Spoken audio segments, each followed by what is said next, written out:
What up, everybody? Welcome back to the channel. So yes, this video is very late. Uploading this on a Saturday. I normally upload on a Wednesday, but totally got the days mixed up. It was Thursday night, and I just realized, oh my gosh, it's Thursday. I did not upload. And it was right before I was going to bed. I was like, forget it. I was like, I've already made a video when I was half awake. Not gonna do that again. So I was hoping to upload this last night, Friday, but unfortunately got caught up in gaming and yeah, kind of forgot, went to bed. So there we go. Saturday morning is this will probably be uploaded by Saturday night. But yeah, I hate doing this, man. I like uploading the videos at least Wednesday, so there's, you know, some days for the fans to get riled up, both fan bases. Do want to start out this preview honoring the life of Demaryius Thomas, though. Got his jersey on the wall right there. It's always going to stay up there. My favorite wide receiver growing up watching this team. So RIP to DT. But another thing, if I wouldn't have made this video today, I wouldn't have been able to talk about this, but apparently you go on Wikipedia or Google, whatever, you type in Courtland Sutton, it said he died today. Now, that is completely false. He's on the plane to LA right now. Very much alive. Quoting Benjamin Albright right here. But yeah, whoever did that, man, that is messed up. Like, I don't know. Maybe they got confused with the Demaryius Thomas thing and edited that, but I don't know. If they did that on purpose, man, that's pretty messed up. But no, Courtland Sutton very much alive and well. So, but still, I mean, you can probably go on there right now, even after this video is uploaded, and type in Courtland Sutton. It says he died December 9th, 2023 in Denver, Colorado. So, I don't know.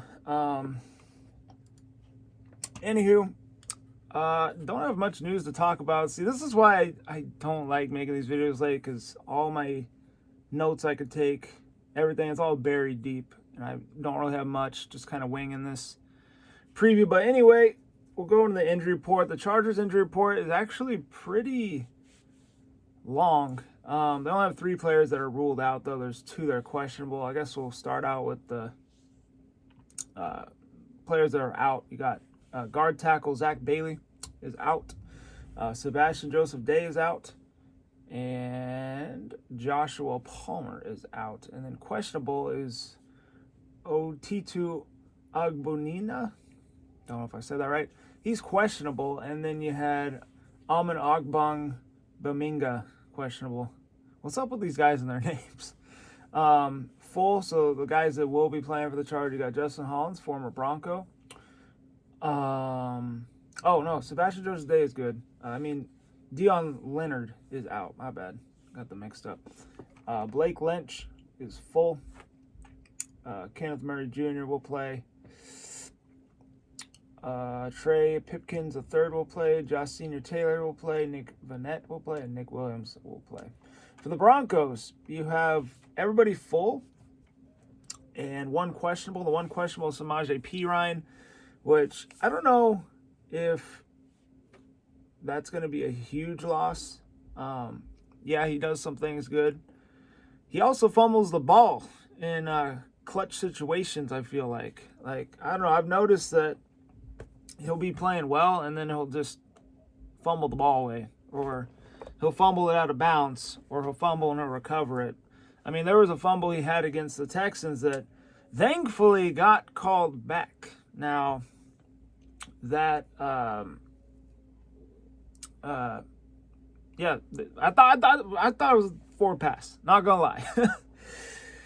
He had possession and went forward, and then he got kind of pushed back, and then, you know, he lost the ball. They call it incomplete, so I can't really complain about it, but still, I feel like he has a security with the ball problem. But anyway, yeah, he's good at getting those little catching runs, you know, little short yardage gains, whatever. I feel like that ball security has been a little bit of an issue for him. But yeah, we will definitely miss if he does not play in this game the I'm wide open, 5 yards, boom, right there. But yeah, everybody else is full. Zach Allen, Baron Browning, Mike McGlinchey, Marvin Mims Jr., Pastor Tane, Delarian Turner, Yelp. I heard Pastor Tane actually was questionable, but on this report, this is the final injury report, it says he's full. So should be good to go. Okay, let's just jump into the 3 keys on how the Broncos can win this game. I'm just looking at the Chargers roster real quick. Got Herbert, Eckler. Oh, they got Josh Kelly. Is that the same Josh Kelly? No, that's Joshua Kelly. I think that's a different. I'm thinking of the running back on the Redskins. Let's see, Keenan Allen, yep. Quentin Johnson, Jalen Guyton, Gerald Everett. So, yeah, they got some weapons on there. Nothing too much. I think the Broncos can handle their business against them. Keenan Allen, always got to keep your eye on him. He is definitely a receiving threat. Defense, I'm seeing that one guy, and that is Mr. Khalil Mack. Thankfully, we don't have to deal with Joey Bosa and Khalil Mack. Joey Bosa on IR. Khalil Mack, though, still a wrecking ball. Derwin James Jr., another great safety. So, but going into my keys, my first key on how the Broncos can win this game is they're going to have to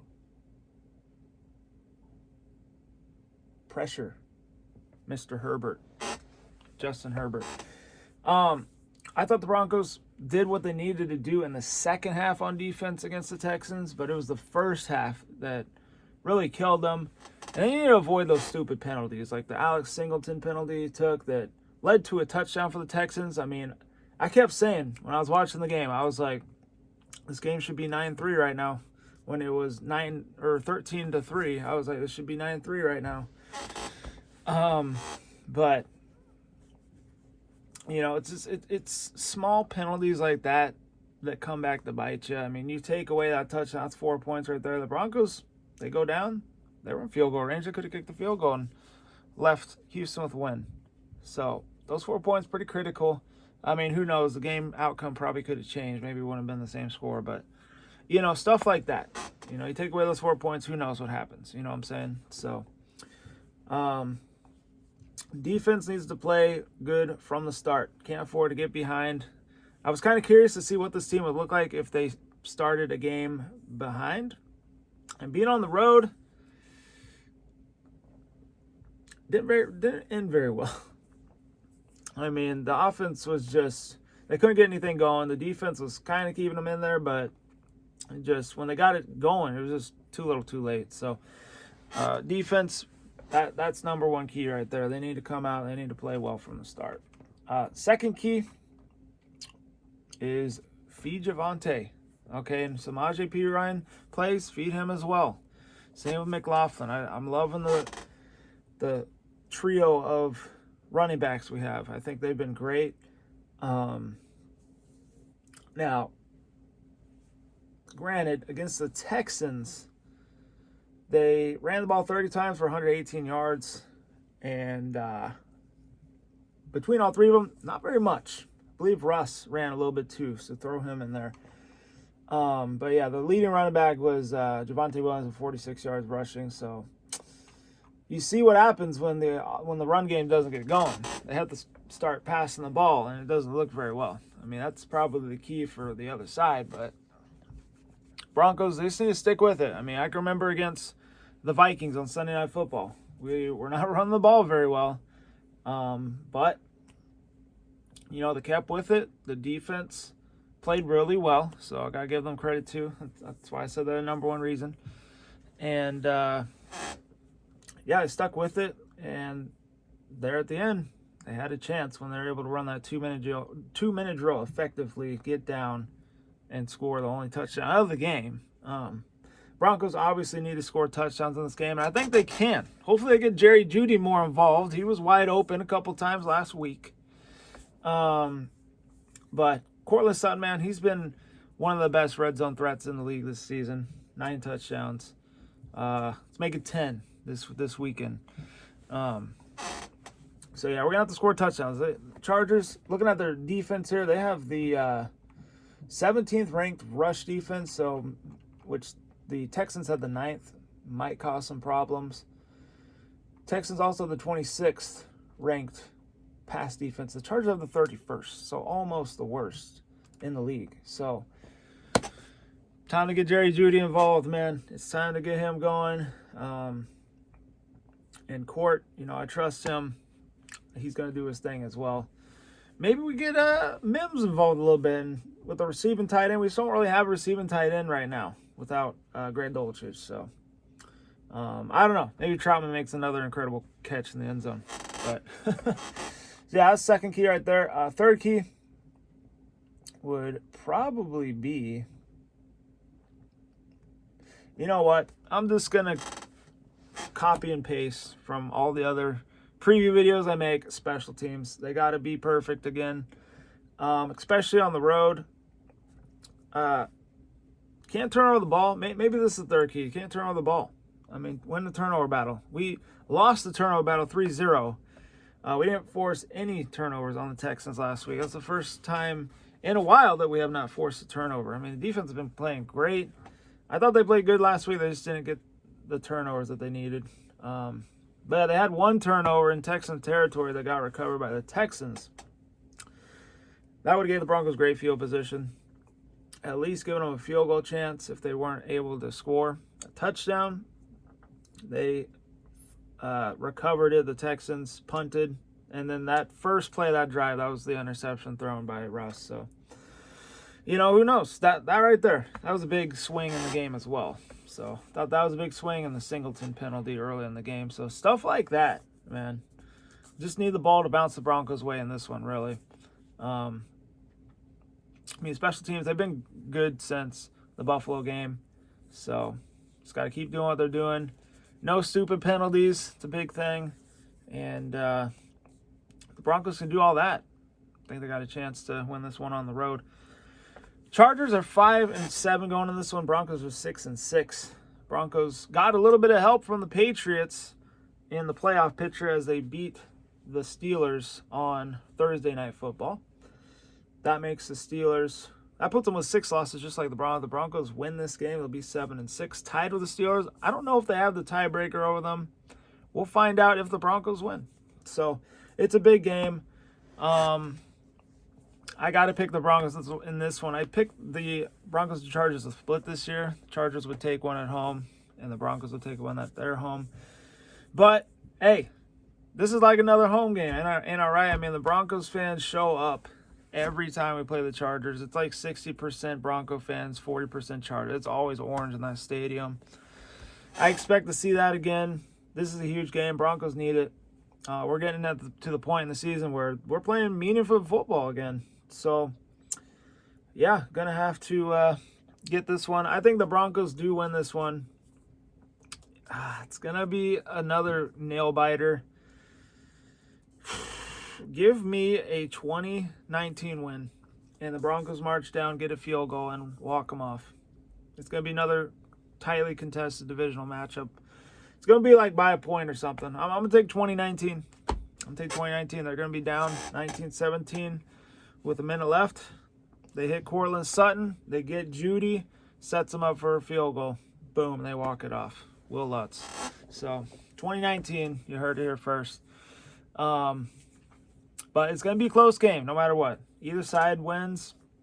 It's going to be close. But the Broncos don't do anything I just said. It's not going to happen. So, Broncos got to come out with their A game. They can do it. I believe in them. Suck to lose against the Texans, but they're still right in the thick of the playoff race. So, anyway, hope y'all enjoyed the vid. Hit the like button, subscribe if you're new. Other than that, stay safe, be good, go Broncos, and I will see you guys after the game Sunday with a recap. Peace.